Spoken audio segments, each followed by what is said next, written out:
Oke, yuk kita bahas sesuatu yang menarik. Kamu pernah nggak perhatiin ada temen atau mungkin kamu sendiri yang kayaknya cuek banget sama apapun yang lagi viral? Waktu semua orang lagi heboh-hebohnya, dia santai aja.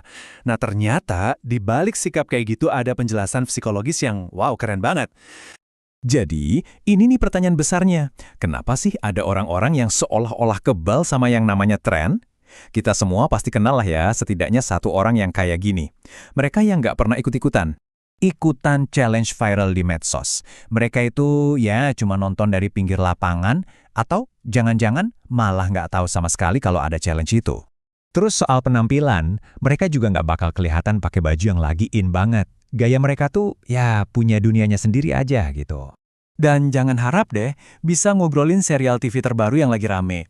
Kemungkinan besar mereka malah lagi asyik sama hobinya sendiri.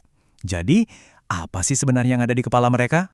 Ini bukan soal sombong atau sengaja pengen beda loh, kayak yang mungkin kita kira. Jawabannya jauh lebih dalam dari itu. Ini semua tentang sesuatu yang disebut psikologi otentisitas. Atau gampangnya, seni untuk jadi diri sendiri seutuhnya.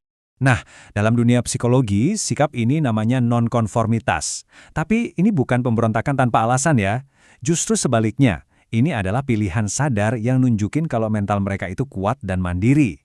Mereka bukan melawan, tapi mereka sekedar memilih jalan mereka sendiri. Dan itu bedanya besar banget. Hal ini ngebawa kita ke sebuah teori yang keren banget, namanya teori determinasi diri.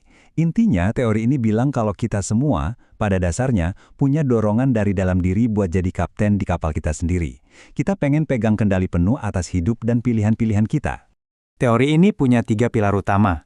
Otonomi, yaitu kebebasan memilih. Kompetensi, perasaan kalau kita ini mampu.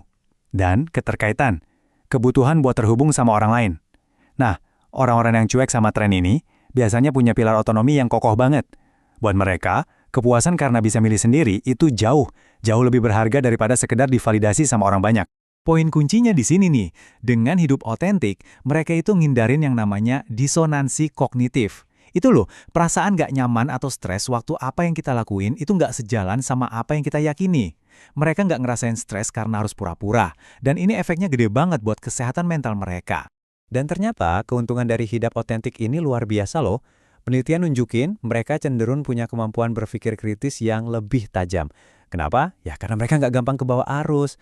Kepercayaan diri mereka kuat dari dalam, bukan dari luar, dan kecerdasan emosional mereka juga tinggi. Ujung-ujungnya, mereka bisa ngebangun hubungan pertemanan atau percintaan yang lebih dalam. Karena dasarnya itu kesamaan nilai, bukan cuma tren sesaat. Tapi, tunggu dulu.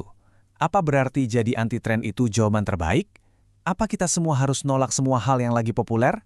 Nah, ternyata nggak sesimpel itu. Yuk kita lihat sisi lainnya. Karena sikap ini juga bisa jadi ekstrim yang nggak sehat. Jadi ada dua kutub ekstrim di sini. Di satu sisi, ada sindrom konformitas, di mana kamu kehilangan jati diri karena terlalu takut buat beda. Di sisi lain, ada bias kontrarian, di mana kamu otomatis nolak apapun yang populer, cuma karena itu populer. Dua-duanya ini sama-sama nggak sehat. Yang satu itu pengikut buta, yang satunya lagi penentang buta. Keduanya sama-sama nggak bikin pilihan secara sadar. Oke, jadi kalau dua-duanya nggak bagus, terus gimana dong caranya kita nemuin jalan tengah yang sehat? Gimana caranya kita bisa hidup di dunia yang penuh tren ini dengan lebih bijak? Kuncinya ada di 4 langkah praktis ini. Pertama, coba deh latih kesadaran diri. Setiap mau ngelakuin sesuatu, tanya ke diri sendiri. Aku lakuin ini karena beneran mau atau karena takut FOMO? Kedua, jadilah konsumen media yang cerdas. Nggak semua akun viral harus di-follow kan? Ketiga, coba deh kenali nilai-nilai pribadimu. Ini bakal jadi filter alami buat milih-milih tren. Dan terakhir, jangan takut buat bereksperimen. Coba hal baru itu bagus, asal alasannya karena penasaran, bukan karena tekanan sosial. Pada akhirnya, setelah kita bedah psikologinya, sisi ekstrimnya sampai solusinya, semua obrolan kita ini mengerucut ke satu pesan yang personal banget tapi juga sangat kuat. Persis seperti yang tertulis di sini. Hidup ini terlalu berharga kalau cuma dihabiskan buat ikut-ikutan aja. Atau sebaliknya, keras kepala nolak semuanya. Intinya adalah, jangan jadi pengikut buta, tapi jangan juga jadi penentang yang kaku. Temukan keseimbangan sadar yang datang dari pemahaman tentang siapa dirimu.